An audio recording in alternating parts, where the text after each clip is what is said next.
네, 오늘 말씀은 출애굽기 지도자 모세의 부르심 후반부 뒷부분입니다. 출애굽기 저자는 모세 자신이기 때문에 이 부분은 일종의 자기소개입니다. 위대한 영웅이라고 하면 뭔가 특별한 것 같은데 이제 모세가 소개하는 것들은 아주 사소한 이야기들입니다. 모세가 미디안 광야에서 흔히 보던 떨기나무, 그가 신고 돌아다니던 신발, 그리고 오늘은 양떼를 몰고 다니던 지팡이, 일상의 그 소소한 것들입니다. 기독교 방송에서 한 유명한 목사님의 간증을 들었습니다. 그분은 작은 교회를 개척할 때 자기가 너무 초라해 보이고 이런 나를 하나님이 사랑하실까? 하나님이 나에게 관심을 두실까? 이런 이제 낮은 자존감의 문제가 있었습니다. 그런데 어느 날 아내가 임신하여 병원에서 찍어온 그 초음파 사진, 요만한 아기를 보고 너무나 기뻐하고 감격하면서 깨달았습니다. 몇 센치도 되지 않은 이 작은 아기를 기뻐하는 것처럼 크고 위대하신 하나님도 나를 기뻐하시겠구나. 네, 조금 더 특별하지 않은 것들이 하나님과 관련이 되면 매우 특별한 것이 됩니다. 오늘 말씀에서 모세의 지팡이도 그렇습니다. 첫째, 내 손에 있는 것이 무엇이냐. 출애굽기 3장을 보면은 여호와 하나님께서 떨기나무에 붙은 큰 불로 나타나셨습니다. 애굽의 노예가 된 이스라엘 자손들의 부르짖음을 들으시고 애굽 사람이 그들을 괴롭히는 학대를 보신 하나님께서 구원자 모세를 부르셨습니다. 내 발에서 신을 벗으라. 도망자의 신을 벗고 사명자의 신을 신고 죄와 허물의 신을 벗고 거룩함의 신을 신으라고 하셨습니다. 자, 모세가 40년 전에 간절히 하고 싶었던 일입니다. 애굽 사람에게 무시받고 멸시받고 천대당하며 까닭없이 고통당하는 그 백성들을 구원하고자 간절히 원해서 애굽인을 그냥 쳐 죽이면서까지 막 시신을 모래 감추고 이렇게 하면서까지 이제 구원하고자 했던 일입니다. 그런데 모세의 살인과 암매장을 애굽 사람이 아니라 이스라엘 형제들이 폭로하였습니다. 그날 하루아침에 살인자이고 반역자가 되어서 멀리 미디안 광야에서 도피 생활 중입니다. 형제들에게 뒤통수를 세게 맞았습니다. 그들이 나를 믿지 아니하며 내 말을 듣지 않을 것입니다. 충분히 예측되는 것입니다. 하나님께서 이 문제를 어떻게 해결해 주십니까? 네, 그 손에 있는 지팡이가 증거가 되게 하신다고 하십니다. 우리가 이제 우리 손에서 휴대폰을 잠자기 전까지 놓지 않는 것처럼 이 지팡이와 막대기는 목자들의 손에서 놓지를 않았습니다. 매우 개인적인 소지품이라서 때로는 신분증 역할을 하기도 했습니다.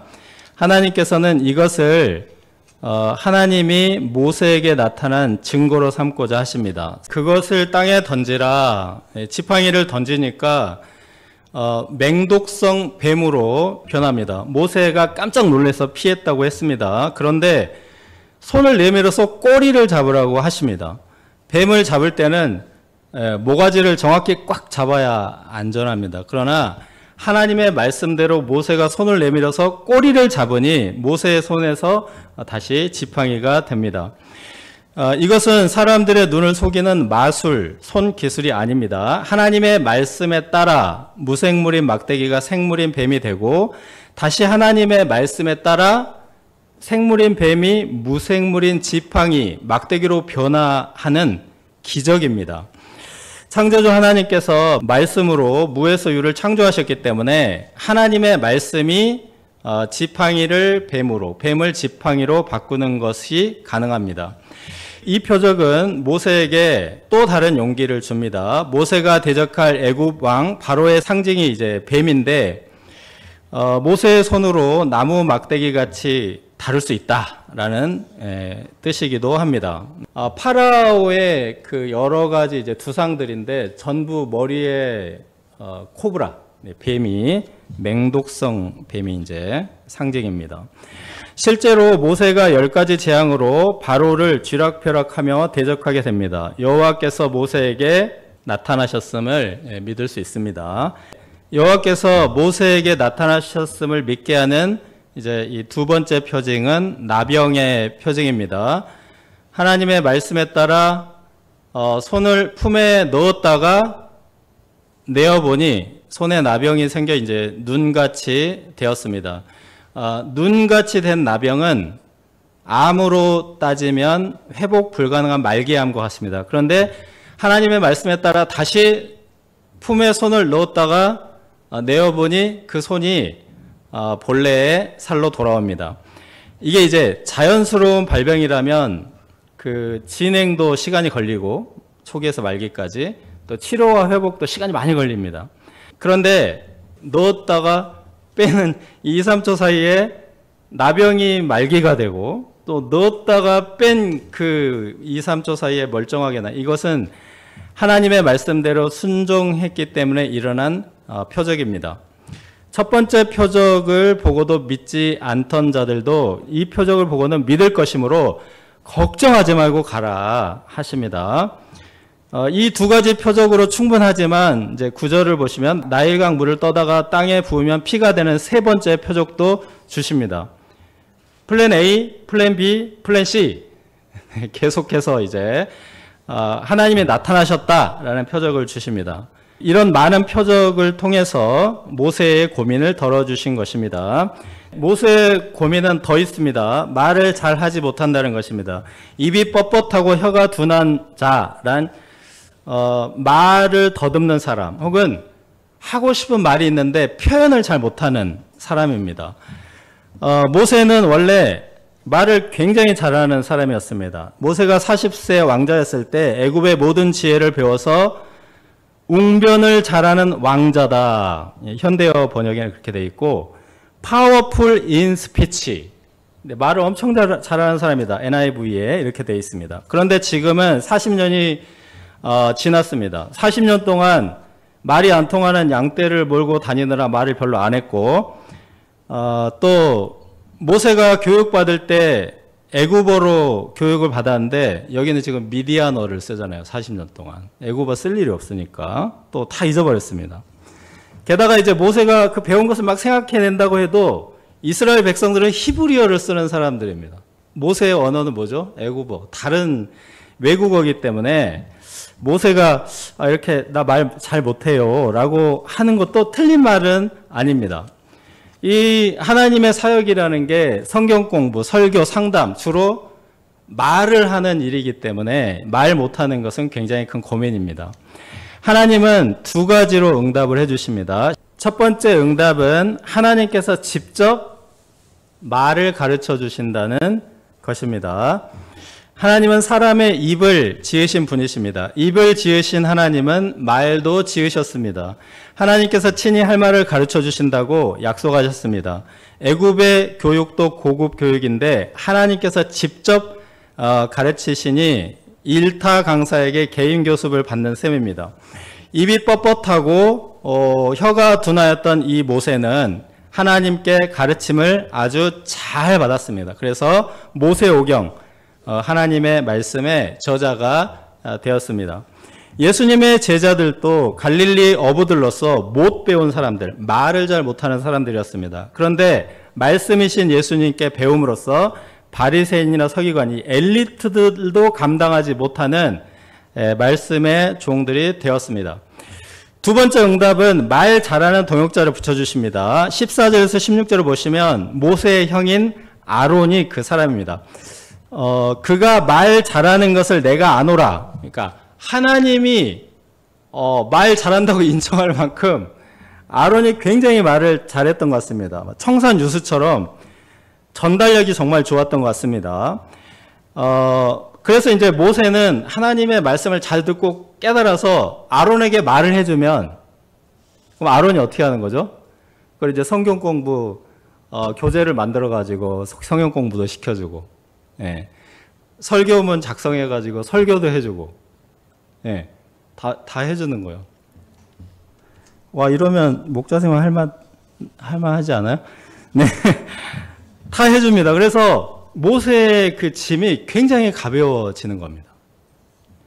17절을 보시면 모세는 지팡이만 가지고 가면 된다고 하십니다. 모세가 출애굽 역사를 지휘하는데 모든 필요한 것들을 하나님께서 준비하셨습니다. 밥상을 아주 풍성하게 잘 차려주셨기 때문에 모세가 하는 그냥 숟가락 들고 잘 먹기만 하면 된다, 이런 의미 같습니다.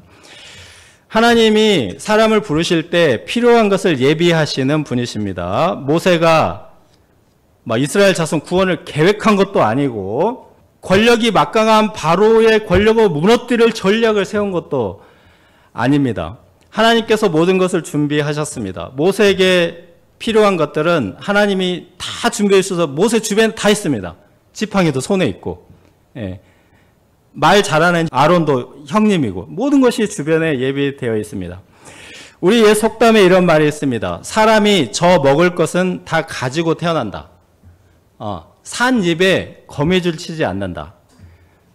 집신도 짝이 있다. 다 예비가 되어 있다는 것이죠. 오랜 세월 동안 경험으로 볼 때 우리 조상들도 사람이 세상에 오면은 이렇게 다 필요한 것들이 준비되어서 다 살아가는구나 하는 것을 본 것 같습니다. 예수님께서도 제자들에게 말씀하셨습니다. 마태복음 6장 33절에 그런즉 너희는 먼저 그의 나라와 그의 의를 구하라. 그리하면 이 모든 것을 너희에게 더하시리라. 둘째, 피난편 18절에서 31절입니다.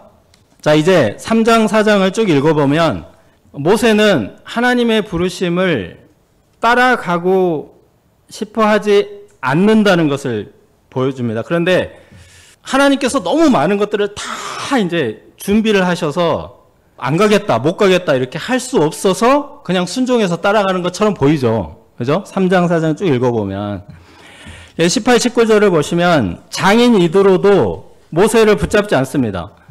장인 어르신, 제가 애굽에 가보려고 합니다. 그러니까 평안히 가라 하고 안 붙잡아요. 자네가 가면 양은 누가 치나, 소는 누가 키우나, 이렇게 바지가랭이를 붙잡지 않고 그냥 보내줍니다. 그래서 장인 어르신이 붙잡으면 좀 안 가려고 했는데 그냥 보내줘요. 또 애굽에 이제 모세의 목숨을 노리던 자들이 다 죽어버렸습니다. 그러니까 모세의 살인죄, 반역죄도 사람들이 다 잊어버리고 없어요. 위험 요소도 전부 사라졌습니다. 그리고 이제 27절을 보시면 그 말 잘하는 형 아론이 하나님의 보내심을 받아서 모세를 영접하러 옵니다. 라암셋에서 여기 이제 시내산까지 아마 영접하러 온 것 같아요. 모세는 미디안에서 시내산으로 가고 아마 시내산을 거쳐서 기도하고 갔겠죠.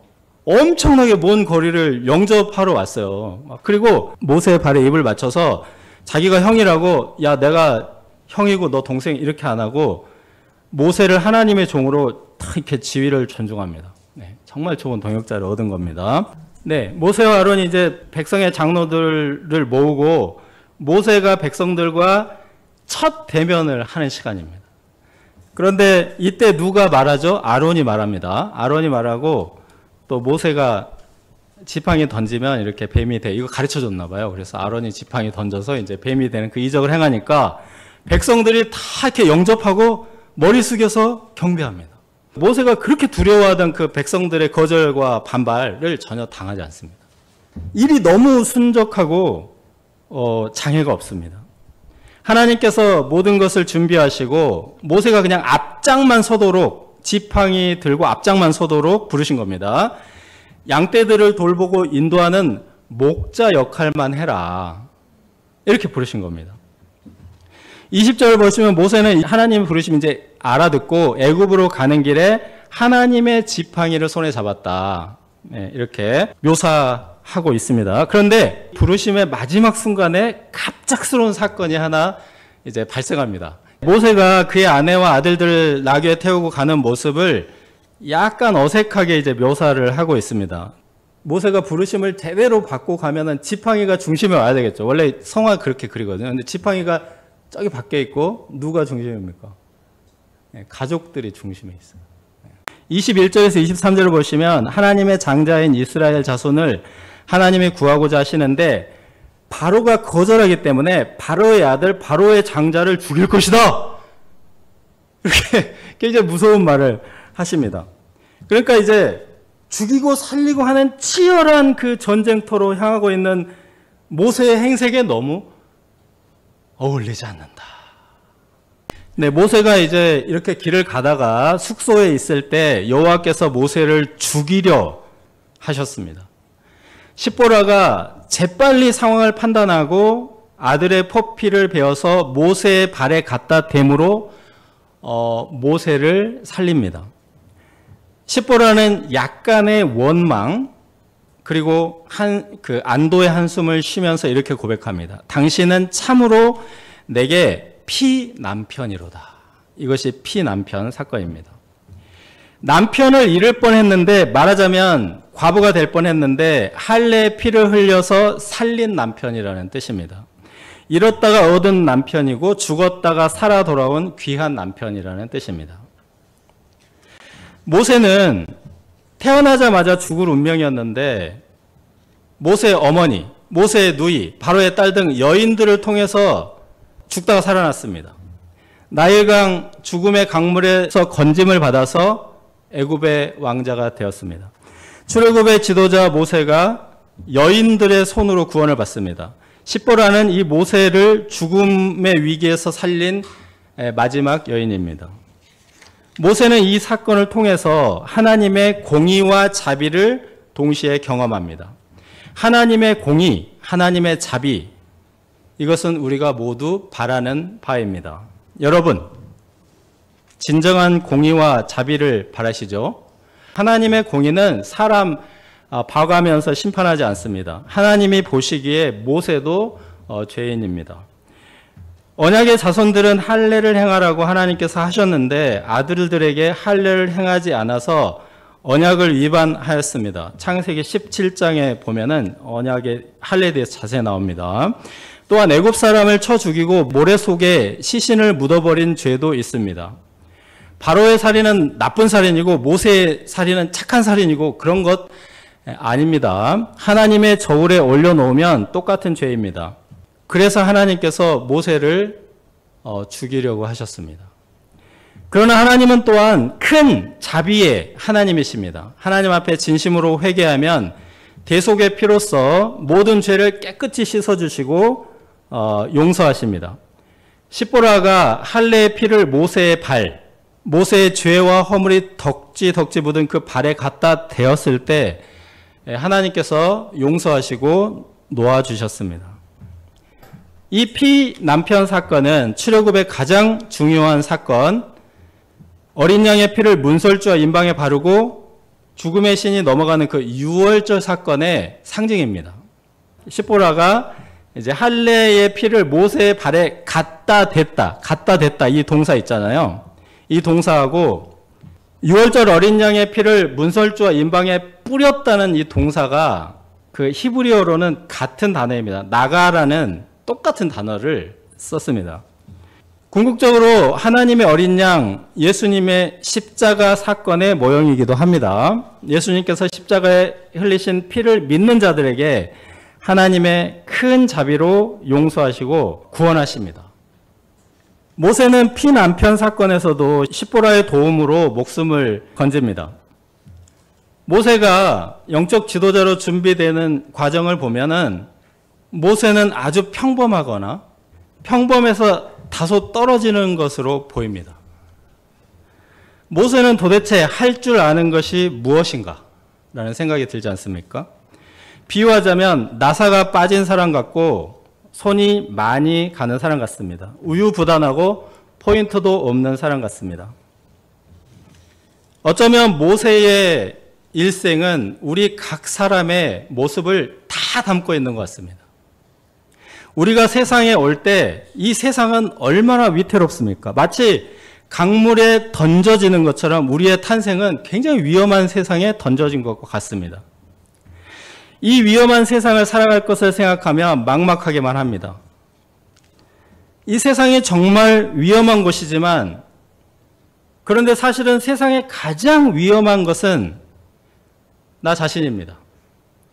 하나님 앞에 거룩하지 못하고 죄와 허물과 천박함의 발걸음을 걸어온 나 자신이 가장 큰 위험 요소입니다. 하나님께서 모세를 통해서 이런 우리 인생들에게 놀라운 자비를 보여주십니다. 정말 손이 많이 가는 사람도 하나님께서 돌보시고 살려주십니다. 이 험난한 세상을 살아갈 수 있도록 필요한 많은 것들을 예비해 주십니다. 나사가 좀 빠져서 헐렁헐렁한 사람, 말 못하는 사람, 못 듣는 자, 맹인 같은 자들도 살 길을 열어주십니다. 참으로 자비로우신 하나님이십니다. 모세는 이런 과정을 통해서 구원받고 보냄받은 자가 되었습니다.